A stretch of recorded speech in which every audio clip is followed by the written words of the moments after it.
Hello दोस्तों, कैसे हैं आप? उम्मीद करता हूँ सभी अच्छे होंगे। स्वागत है आपका एसएम लॉ क्लासेस में। जैसा कि आप जानते हैं, 22 मार्च 2026 को यूपी एपीओ का प्रीलिम्स एग्जाम होना है। इस परीक्षा को दृष्टिगत रखते हुए हमने भारतीय संविधान का वन लाइनर सीरीज को स्टार्ट किया है। और ये भारतीय संविधान की वन लाइनर सीरीज जो है, इसमें हमने वन लाइनर के रूप में भारतीय संविधान से जो महत्वपूर्ण क्वेश्चन आते हैं, उनको हमने वन लाइनर सीरीज के माध्यम से स्पष्ट करने की कोशिश की है। और ये वन लाइनर सीरीज जो है, इसमें अक्सर वो अधिकतर जो है वो वन लाइनर हैं जो एग्जाम में आए हैं। चाहे वो पीसीजी का एग्जाम हो, चाहे वो एचजीएस का एग्जाम हो, चाहे वो एपीओ का एग्जाम हो।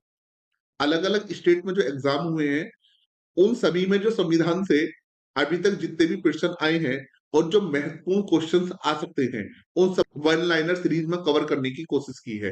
तो चलते हैं आज की वीडियो की तरफ। आज हम डिस्कस करेंगे संविधान सभा को, भारतीय संविधान के स्रोत को, भारतीय संविधान की प्रियम्बल को यानी कि उद्देशिका को, और अनुच्छेद 1 से 11 तक, यानी कि यहां तक हम देखेंगे कि क्या क्या महत्वपूर्ण क्वेश्चंस आ सकते हैं और अब तक कौन कौन से क्वेश्चंस जो हैं आए हैं। तो सबसे पहले, अगर जब मैं बात करूं भारतीय संविधान सभा की, तो भारतीय संविधान सभा क्या थी? याद रखना, भारतीय संविधान सभा वो संस्था थी जिसने भारत के लिए संविधान तैयार किया। और संविधान सभा का गठन जो है 1946 में हुआ, और इसकी फर्स्ट सिटिंग जो है वो 9 दिसंबर 1946 को हुई। इसी दिन यानी कि 9 दिसंबर 1946 को ही डॉक्टर सच्चिदानंद सिन्हा को भारतीय संविधान का अस्थायी अध्यक्ष चुना गया। कई बार पूछा जाता है कि भारतीय संविधान सभा के अस्थायी अध्यक्ष कौन थे, तो वो डॉक्टर सच्चिदानंद सिन्हा थे। और डॉक्टर सच्चिदानंद सिन्हा साहब को जो भारतीय संविधान सभा का अध्यक्ष चुना था, उसका कारण ये था कि क्योंकि संविधान सभा के जितने भी सदस्य थे, उन सदस्यों में डॉक्टर सच्चिदानंद सिन्हा सबसे ज्यादा वृद्ध थे, यानी कि सबसे ज्यादा एजड थे। इसी के साथ भारतीय संविधान सभा की दूसरी बैठक 11 दिसंबर 1946 को हुई। और जो 11 दिसंबर 1946 को हुई, तो डॉक्टर राजेंद्र प्रसाद साहब को संविधान सभा का स्थायी अध्यक्ष चुना गया। तो कई बार क्वेश्चन आएगा कि संविधान सभा के स्थायी अध्यक्ष कौन है? संविधान सभा के स्थायी अध्यक्ष डॉक्टर राजेंद्र प्रसाद। संविधान सभा के अस्थायी अध्यक्ष वो डॉक्टर सच्चिदानंद सिन्हा साहब थे। तो कई बार सवाल पैदा होता है कि जो संविधान सभा के सदस्य थे, उन्हें किसने चुना था? तो याद रखना, संविधान सभा के सदस्य प्रांतीय विधानसभाओं के सदस्यों के द्वारा चुने गए थे। ये क्वेश्चन आया हुआ है कि संविधान सभा के सदस्यों को किसने चुना था? तो संविधान सभा के सदस्य जो हैं वो प्रांतीय विधानसभाओं के सदस्यों के द्वारा चुने गए थे। जब संविधान सभा बन गई, संविधान सभा के सदस्य भी चुन लिए गए, संविधान सभा के अध्यक्ष भी चुन लिए गए। अब सवाल ये था, एक ऐसी समिति का, एक ऐसी संस्था का जो संविधान के लिए ड्राफ्ट तैयार करे, संविधान का प्रारूप तैयार करे। तो संविधान की प्रारूप समिति के अध्यक्ष जो है वो डॉक्टर भीमराव अंबेडकर साहब को बनाया गया। तो सब पहली चीज तो ये है कि प्रारूप समिति का गठन कब हुआ? तो प्रारूप समिति के अगर हम गठन की बात करें, तो प्रारूप समिति का गठन जो है ये 29 अगस्त 1947 को, यानी कि 29 अगस्त 1947 को, 29 अगस्त 1947 को प्रारूप समिति का गठन हुआ। किसका गठन हुआ? प्रारूप समिति का। और प्रारूप समिति के अध्यक्ष जो हैं वो डॉक्टर भीमराव अंबेडकर साहब को बनाया गया। प्रारूप समिति के अध्यक्ष कौन थे? डॉक्टर भीमराव अंबेडकर। ये बार बार क्वेश्चंस पूछा जाता है, जिन्हें संविधान निर्माता भी कहा जाता है, और कि भारतीय संविधान के अध्यक्ष कौन थे? तो याद रखना, भारतीय संविधान की प्रारूप समिति के अध्यक्ष डॉक्टर भीमराव अंबेडकर साहब थे। इसी के साथ एक सवाल पैदा होता है कि विधानसभा के संवैधानिक परामर्शदाता कौन थे? तो संवैधानिक परामर्शदाता जो थे वो बी एन राव साहब थे। बी एन राव साहब जो थे वो संविधान सभा के संवैधानिक परामर्शदाता थे। तो बी एन राव और डॉक्टर भीमराव अंबेडकर साहब को लेकर कंफ्यूज मत हो जाना, ये दोनों अलग अलग हैं। डॉक्टर भीमराव अंबेडकर साहब प्रारूप समिति के अध्यक्ष थे, और संविधान के संवैधानिक परामर्शदाता जो थे, संवैधानिक सलाहकार जो थे संविधान सभा के, वो बी एन राव थे। बी एन राव का पूरा नाम है बेनेगल नरसिंह राव। आप इसमें जो है कंफ्यूज मत हो जाना। अब जो संविधान सभा बनी है, जब भी हमने ये संस्था बनाई है, तो इसका कोई ना कोई उद्देश्य तो होगा। तो 13 दिसंबर 1946 को संविधान सभा में पंडित जवाहरलाल नेहरू ने उद्देश्य प्रस्ताव पेश किया। और ये उद्देश्य प्रस्ताव जो है, ये आगे चलकर भारतीय संविधान की प्रस्तावना बना। और याद रखना, ये जो उद्देश्य प्रस्ताव जो 13 दिसंबर 1946 को पंडित जवाहरलाल नेहरू साहब के द्वारा जो है प्रस्तुत किया गया था। 22 जनवरी 1947 को इस प्रस्ताव को जो है स्वीकार कर लिया गया और संविधान बनाने का कार्य जो है वो 26 नवंबर 1949 ईस्वी को जो है पूरा हो गया। यानी कि और इसी दिन 26 नवंबर 1949 को ही संविधान सभा के द्वारा जो है भारत के संविधान को अंतिम रूप से अंगीकृत और अधिनियमित जो है किया गया। और इसी दिन यानी कि 24 जनवरी संविधान को जो है अंगीकृत किया गया 26 नवंबर 1949 ईस्वी को। और संविधान पर जो है संविधान सभा के सदस्यों के द्वारा 24 जनवरी 1950 को सिग्नेचर किए गए। बार बार पूछा जाता है कि संविधान सभा के सदस्यों द्वारा संविधान पर कब सिग्नेचर किए गए, तो 24 जनवरी 1950 को जो है संविधान सभा के सदस्यों द्वारा संविधान पर जो है सिग्नेचर किए गए।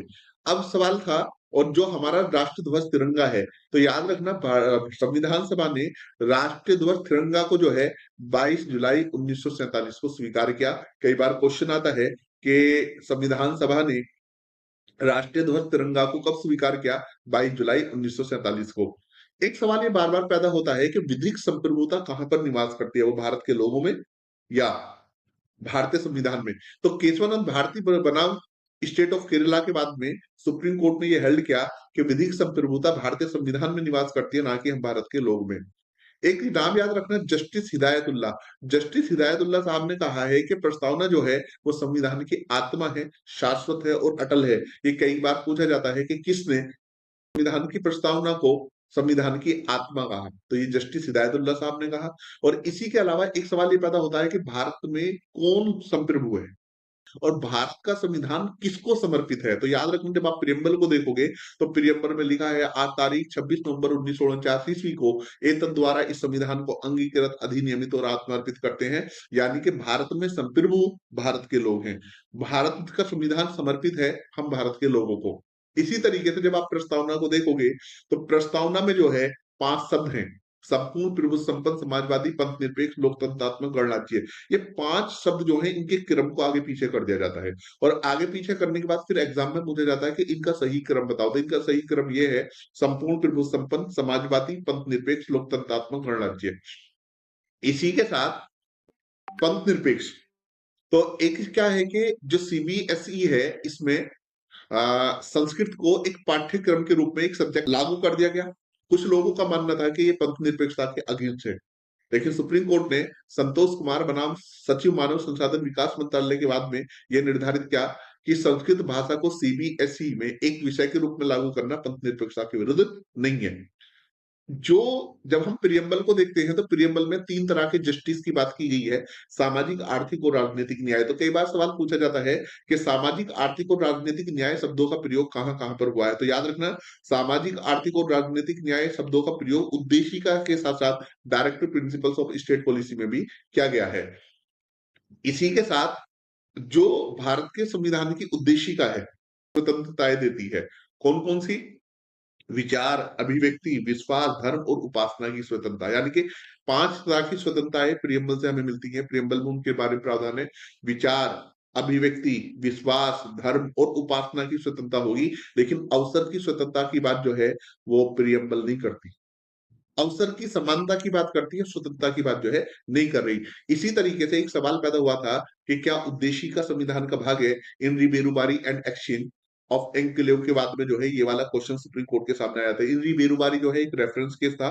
रिबेरुबारी एक क्षेत्र है जो पाकिस्तान को जो है ट्रांसफर करने की बात थी, तो इसमें सुप्रीम कोर्ट ने ये कहा था कि उद्देशिका संविधान का भाग नहीं है। 1960 में केस आया था, लेकिन 1973 में सुप्रीम कोर्ट ने Kesavananda Bharati versus state of Kerala में रिबेरुबारी के बाद में जो डिसीजन दिया था उसको ओवर रूल कर दिया और ये कहा उद्देशिका संविधान का हिस्सा है, यानी कि संविधान का भाग है।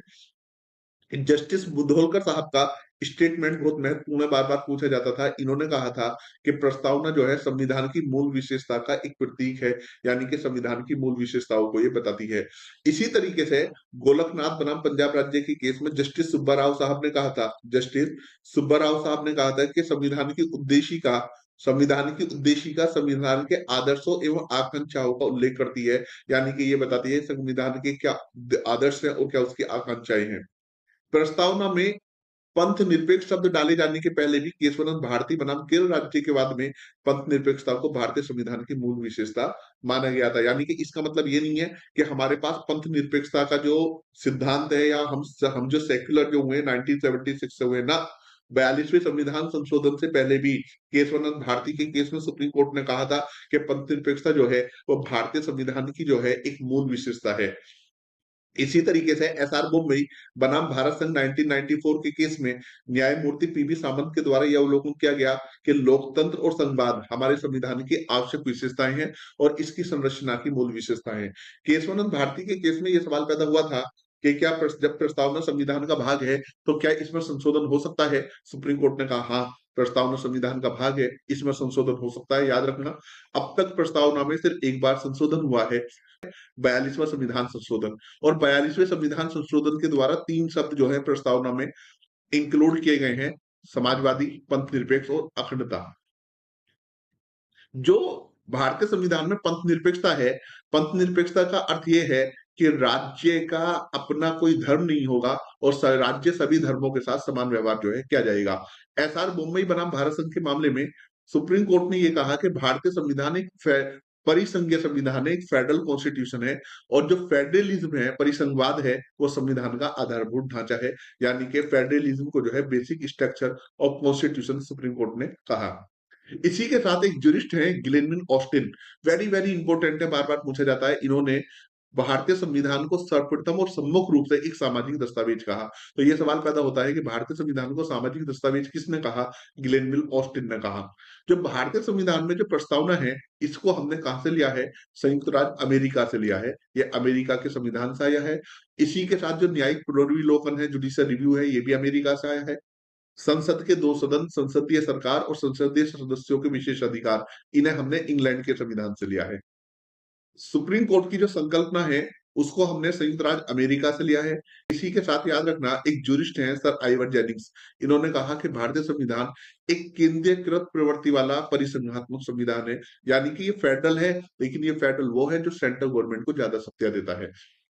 इसी तरीके से एक ज्यूरिस्ट हैं प्रोफेसर केसी बिहेर, इन्होंने कहा कि भारतीय संविधान अर्धसंघीय संविधान है। यानी कि बार बार पूछा जाता है कि संविधान को अर्धसंघीय क्वासी फेडरल किसने कहा? वो केसी बिहेर ने कहा। इसी तरीके से एक सर आइवन जेनिंग्स का एक स्टेटमेंट बड़ा इंपॉर्टेंट है। इन्होंने कहा कि भारतीय संविधान वकीलों का स्वर्ग है। ये पूछा जाता है कि किसने संविधान को वकीलों का स्वर्ग कहा? इसी तरीके से डॉक्टर भीमराव अंबेडकर साहब ने ये कहा कि भारतीय संविधान उतना ही संघीय है जितना इसे दोहरी राजनीति कहा जा सकता है। जब संविधान बना तो ओरिजिनल कॉन्स्टिट्यूशन में 8 शेड्यूल थे, लेकिन प्रेजेंट में 12 शेड्यूल हैं, 395 आर्टिकल्स हैं और हमने जो फेडरल सिस्टम है, संघीय व्यवस्था का जो स्वरूप है, ये कनाडियन संविधान से लिया है। अब हम बात करते हैं भारतीय संविधान के भाग 1 की। भारतीय संविधान का भाग 1 जो संघ का नाम और उसके राज्य क्षेत्र के विषय में प्रावधान करता है और इसका विस्तार जो है अनुच्छेद 1 से 4 तक है। अनुच्छेद 1 जो है संघ का नाम और उसके राज्य क्षेत्र के विषय में प्रावधान करता है। यानी कि भारतीय संविधान का अनुच्छेद 1 ये बताता है भारत का संघ का नाम और उसका राज्य क्षेत्र, यानी कि भारत अर्थात इंडिया राज्यों का संघ होगा। राज्य और उनके राज्य क्षेत्र वे होंगे जो प्रथम अनुसूची में भी निर्दिष्ट है। यानी कि कभी भी ये देखना है कि इस राज्य का कितना राज्य क्षेत्र है, तो आप फर्स्ट शेड्यूल को देखो। फिर उसने कहा कि भारत के राज्य क्षेत्र में राज्यों के राज्य क्षेत्र, संघ राज्य क्षेत्र और ऐसे अन्य राज्य क्षेत्र जो अर्जित किए जाए समाविष्ट होंगे।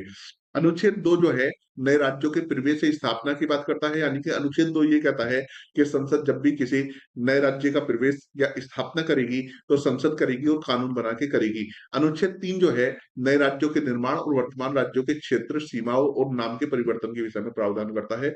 और अनुच्छेद 4 जो है पहली अनुसूची और चौथी अनुसूची के संशोधन आदि से जो है वो संबंधित है। याद रखना, नए राज्य के सृजन और उसकी सीमा निर्धारण का अधिकार संसद को है। संविधान के अनुच्छेद 3 के अनुसार भारत में एक नए राज्य के सृजन के प्रयोजन के लिए जब भी संविधान संशोधन लाया जाएगा वो साधारण बहुमत से पारित होगा। यानी कि अगर नया राज्य बनाना है तो उसके लिए संशोधन करना पड़ेगा और संशोधन कैसे? साधारण बहुमत से पारित होगा। और नए राज्य के सृजन और उसकी सीमा निर्धारण का अधिकार संसद को है। और अगर जो हम बात करें भारतीय संविधान के भाग 2 की, भारतीय संविधान का भाग 2 अनुच्छेद 5 से 11 तक ये नागरिकता के विषय में प्रावधान करता है। और याद रखना, भारतीय संविधान में इकहरी नागरिकता है हमारा जो संविधान है, संविधान संघात्मक संविधान है, लेकिन नागरिकता इकहरी नागरिकता है और ये इकहरी नागरिकता का प्रावधान जो है हमने इंग्लैंड के संविधान से लिया गया है। अनुच्छेद 5 में जो प्रत्येक व्यक्ति शब्द यूज हुआ है, तो प्रत्येक व्यक्ति से मतलब है यहाँ पे प्राकृतिक व्यक्ति। याद रखना, अनुच्छेद 5 के अंतर्गत नागरिकता जो मिलेगी प्राकृतिक व्यक्ति को मिलेगी, विधिक व्यक्ति को नहीं। और प्राकृतिक व्यक्ति में कौन कौन शामिल है? एक बंदी, सशस्त्र सेना का सदस्य और भारत के क्षेत्र के अंतर्गत जन्मा व्यक्ति है। और याद रखना, कोई विधिक व्यक्ति भारतीय संविधान के अनुच्छेद भाग के 2 के अंतर्गत नागरिकता अर्जित नहीं कर सकता है। विधिक व्यक्ति से मतलब होता है जैसे कंपनी है, संगम है, निकाय है। इसी तरीके से इसमें लिखा है कि अनुच्छेद 5 में प्रयुक्त व्यक्ति शब्द के अंतर्गत प्राकृतिक व्यक्ति आते हैं, विधिक व्यक्ति नहीं आते। एक केस आया, देखिए, एक होता है अधिवास और एक होता है निवास। अधिवास क्या होता है? अधिवास ये होता है यानी कि एक निवास, निवास बदलता है, नागरिकता पर फर्क नहीं पड़ता। अधिवास बदलेगा तो नागरिकता पर प्रभाव पड़ेगा, नागरिकता खत्म हो जाएगी। अधिवास क्या होता है? अधिवास होता है कि किसी व्यक्ति की किसी स्थान पर एक शाश्वत काल तक के लिए रहने के लिए इच्छा और भविष्य में उसका कभी उस क्षेत्र को छोड़ने का इरादा ना हो, तो वो उसका अधिवास है। तो एक होता है भारत का अधिवास और एक होता है राज्यों का अधिवास। तो ये हमारे यहाँ भारत के अधिवास को मान्यता है, राज्य के अधिवास को मान्यता नहीं है। अनुच्छेद 6 जो है वो पाकिस्तान से भारत को प्रव्रजन करने वाले कुछ व्यक्तियों के नागरिकता के अधिकार के संबंध में प्रावधान करता है। यानी कि देश का बंटवारा हुआ, जो लोग पाकिस्तान से थे और वो भारत आ गए, तो उनको नागरिकता के बारे में कहता है। अनुच्छेद 7 उन लोगों के बारे में बताता है बंटवारा होने पर जो भारत से पाकिस्तान को चले गए, कि अब उनकी नागरिकता जो है खत्म होगी। अनुच्छेद 8 में ये कहा कि भारत के बाहर रहने वाले भारतीय उद्भव के व्यक्तियों को नागरिकता के अधिकार के विषय में बताया। 9 ने ये आर्टिकल 9 ने ये कहा कि अगर जो कोई भारतीय नागरिक स्वेच्छा से किसी दूसरे राज्य की नागरिकता अर्जित कर लेता है, तो भारतीय नागरिकता उसकी खत्म हो जाएगी। अनुच्छेद 10 में ये बताया कि नागरिकता के अधिकारों का बने रहना, यानी कि अगर जो एक बार नागरिकता मिल गई, तो नागरिकता जो है बनी रहेगी जब तक कि उसको कानून के द्वारा खत्म ना किया जाए। और अनुच्छेद 11 में ये कहा कि संसद द्वारा नागरिकता के अधिकार का विधि द्वारा विनियमन करना, यानी कि नागरिकता के अधिकार को संसद कानून बनाकर विनियमित करेगी और इसके लिए संसद ने नागरिकता अधिनियम जो है बनाया है। आज हमने प्रस्तावना को, स्रोत को, संविधान सभा को और इसी के साथ अनुच्छेद 1 से लेकर अनुच्छेद 11 तक को डिस्कस करा। मिलते हैं फिर एक नई वीडियो के साथ, जब तक के लिए जय हिंद, जय भारत।